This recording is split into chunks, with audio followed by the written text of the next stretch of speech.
Bom dia, boa sexta-feira para todas as pessoas. Meu nome é Agatha Amaral e eu tô aqui na Manhã da Taba para trazer algumas reflexões sobre um tema que está permeando, está presente em diferentes meios de comunicação e na sociedade como um todo hoje, que é a reforma do ensino médio. A reforma do ensino médio ela incide diretamente no modelo de sociedade que a gente acredita e que queremos construir, enquanto projeto de educação que a gente defende para a nossa juventude. Essa reforma que está sendo posta, ela não começou ontem. Esse processo vem sendo construído há muito tempo, né? Em 2012, começou a se debater a respeito da necessidade de se fazer uma reforma do ensino médio, ainda num contexto de amplo debate, trazendo as pessoas que estão na base da educação, que estão pesquisando educação, que estão fazendo educação nas escolas, trazendo a juventude. Esse processo ele começa a ser discutido. Em 2016, com o golpe do Michel Temer, quando ele chega à presidência, uma das primeiras medidas é implementar uma reforma no ensino médio, num viés extremamente autoritário, desconsiderando todas as pessoas que pesquisam, trabalham e fazem educação nesse país. Então, a partir de uma medida provisória, em 2016, numa pressa extremamente autoritária, o presidente não legítimo Michel Temer, na época 2016, implementa uma reforma de um porte gigantesco através de uma medida provisória. Isso, inclusive, na época, gerou um problema jurídico, porque você não tem como implementar, não é coerente você implementar uma reforma desse porte a partir de uma medida provisória. Isso deveria ser um projeto de lei, elaborado amplamente com toda a sociedade. Isso não foi feito.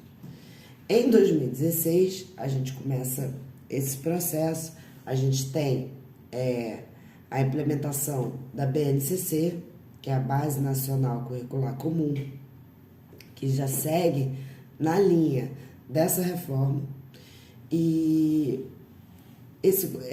com a ascensão do Bolsonaro em 2018, da extrema-direita no Brasil, eles vão dando continuidade, implementando políticas que vão criando a cama para essa reforma.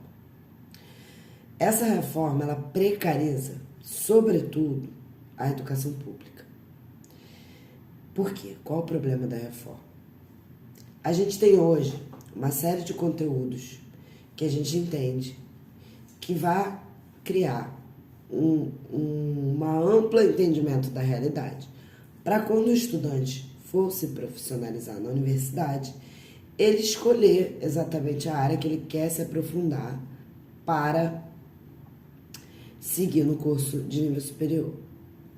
A reforma do ensino médio, ela diminui a carga horária e ela esvazia o currículo do ensino médio. Como? Ela propõe, através de um discurso que é bacana, que às vezes são valores que você olha e fala, nossa, vai ter mais progresso, a juventude vai se interessar mais, vai despertar o interesse, nova forma de fazer educação. Mas o que a gente vê é um processo de dissolução de uma perspectiva crítica do ensino. Então você vai perdendo conteúdos, assuntos, disciplinas que vão te dar uma base para ter um pensamento mais aprofundado, de forma mais crítica, sobre a realidade do Brasil. Hoje, eles propõem nessa reforma, por exemplo, itinerários formativos. E aí o estudante iria escolher o que ele quer estudar. Tem um grande problema. Ela incide sobre a educação pública. E o que a gente tem hoje o que a gente mais precisa reformar na educação hoje são as condições de trabalho dos professores, são as condições dos estudantes e as condições das escolas. As escolas estão precarizadas. Hoje, no Rio de Janeiro, um professor com doutorado, estava vendo um companheiro meu falando ontem, um professor com doutorado que trabalha no estado do Rio de Janeiro tem um salário que não chega a R$2.000. Então, a gente tem total precarização do trabalho docente. A gente tem uma série de escolas que não tem laboratórios, ferramentas tecnológicas, acesso a aulas fora do ambiente, do prédio da escola. Então, o que a gente precisa primeiro é de condições de infraestrutura, de condições de trabalho, condições dignas. Sim, precisamos reformar o ensino médio. Tá conteudista? Talvez sim. A gente pode repensar como fazer isso. Um outro ponto muito grave é quem está por trás dessa reforma. Quando, lá em 2016, o Michel Temer decidiu implementar através de medida provisória, quando ele sentou para conversar, ele não chamou a Associação Nacional de Pesquisadores em Educação, ele não chamou as professoras, as diretoras, os estudantes. Ele chamou empresários da educação. Esses empresários estão de olho no recurso da educação, né? Esses recursos não são poucos, apesar de muitas vezes não serem investidos da forma que deveriam ser. Então, com esses itinerários formativos, você vai ter aula de, sei lá, por exemplo, fazer bolo de pote. E aí vai vir uma ONG ligada a uma fundação, né, uma Lehman, ou uma fundação ligada à família Marinho, né, essa fundação do Ayrton Senna, e vende um projeto educativo para ser engolido pelos professores. Outro grave problema aí é que você pressupõe que o professor é um executor de tarefa e não o que de fato ele é. Um trabalhador crítico, reflexivo, que vai construir em cada escola, em cada situação de turma, como passar diferentes conhecimentos. Então, você entende que vai vir uma coisa super pronta e dá ali para o professor executar, independente da opinião, da reflexão que o professor, a professora faça sobre aquilo. Você tira o que a gente chama e preza com muita importância, que é a autonomia docente. Inclusive, se você pensar que o Brasil são vários Brasis, não existe um Brasil. A gente botar uma base curricular comum, única, fixa, estática, para um país do tamanho do nosso, com diversidades regionais gigantescas. Então, assim, o que eu vou ensinar para uma comunidade dentro do Rio de Janeiro que sofre constantemente violência de várias formas, violência do crime organizado, que está submetida a isso, que não tem condições de saneamento básico, por exemplo. Qual é o conteúdo que eu vou ensinar para essas pessoas? É o mesmo conteúdo que eu vou ensinar para um estudante do interior, do sul do Brasil, que vive num lugar basicamente agrário. Não pode ser. E aí, nós que defendemos a educação democrática libertária, que acreditamos nos princípios do Paulo Freire, nós entendemos que vai ser que está sendo um grande plano de segregação social. Então, é uma forma de você impedir e barrar desde o ensino médio o acesso de forma mais igualitária ou menos desigual ao ensino superior. Até muito pouco tempo no Brasil, o ensino superior ele era muito mais elitizado do que ele é hoje. De fato, a partir de algumas políticas implementadas no governo do Lula, ele foi sendo acessado por diferentes classes sociais. Existe um projeto de barrar isso. Não à toa, quando o Temer chega ao poder em um golpe, a primeira coisa que ele faz é implementar o quê? Uma medida provisória para reformar o ensino médio. É urgente que toda a sociedade se intere desse debate e reivindique. O dano de uma reforma como a que está sendo feita é muito cruel. E talvez, se a gente deixar isso continuar, vamos precisar de algumas gerações se conseguirmos retornar ao que a gente acredita enquanto necessidade da educação.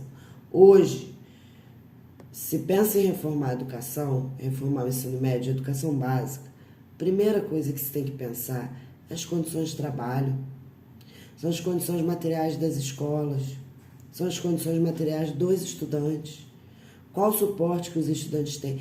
Tem uma série de escolas que não tem banheiro adequado.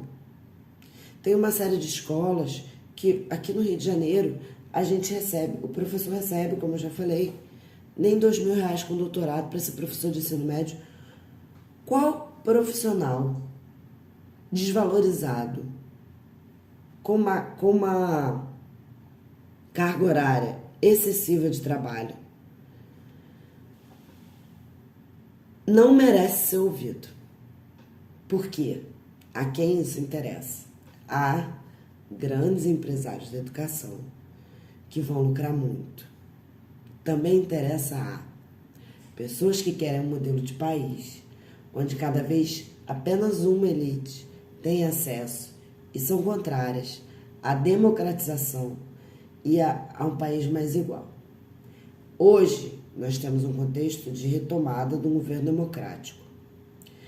Dentro da retomada desse governo democrático, desde que o Lula assumiu, em muito pouco tempo, muita destruição foi revogada.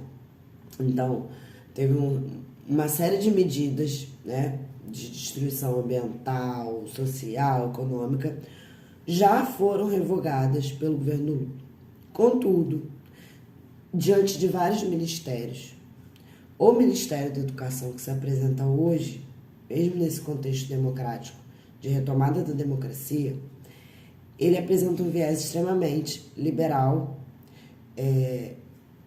e muito pouco se orienta pelas diretrizes democráticas de debater amplamente com a sociedade e com as classes trabalhadoras diretamente afetadas qual o projeto de educação que a gente quer, qual o modelo de sociedade que a gente acredita e qual o projeto de educação a gente precisa para implementar isso.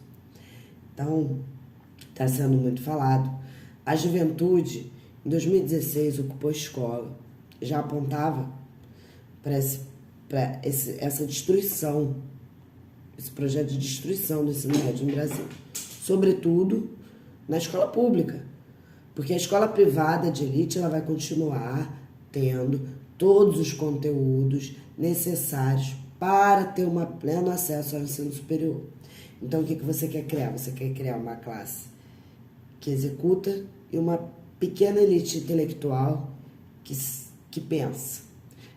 De forma mais caricata, seria um pouco isso.